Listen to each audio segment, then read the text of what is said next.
அடியார்கள் தரிசனமே ஆண்டவன் தரிசனம். அடியாரை வணங்கினாலே ஆண்டவனை வணங்கியதாக அர்த்தம். ஆனா அந்த அடியார் யார் அப்படிங்கறதான் பிரச்சனை. அந்த அடியார் யாருப்பா? ருத்ராட்சம் போட்டா திருநீர் பூசனா அடியாரா? அந்த வேடத்தை காமிச்சா அடியார்னு சொல்ல முடியாது.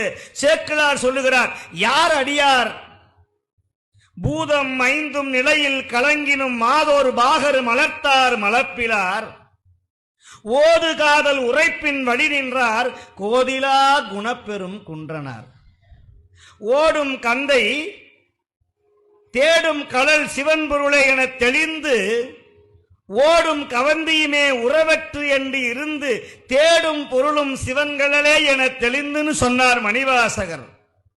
ஓடும் செம்பொன்னும் ஒக்கவே நோக்குவார், கூடும் அன்பினில் கும்பலரை அன்றி வீடும் வேண்டா விரலில் விளங்கினார். இந்த உலகமே இரண்டாக உடைந்தாலும், பூமியை இரண்டாக பிளந்தாலும், அதைத்தான் நம்முடைய திருவெம்பாவை சொல்லுகிறது, எங்கு எழில் எஞ்ஞாயிறு எமக்கேலோர் எம்பாவாய்.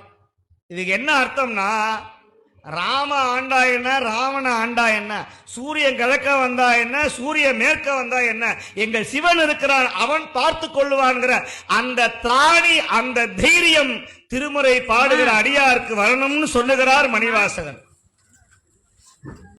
சிவாய் நம்ம மெயினா சிட்டுக்குருவி சேனலை லைக் பண்ணுங்க, கமெண்ட் பண்ணுங்க, ஷேர் பண்ணுங்க, தொடர்ந்து ஆர்வம் தந்துட்டே இருங்க. நன்றி.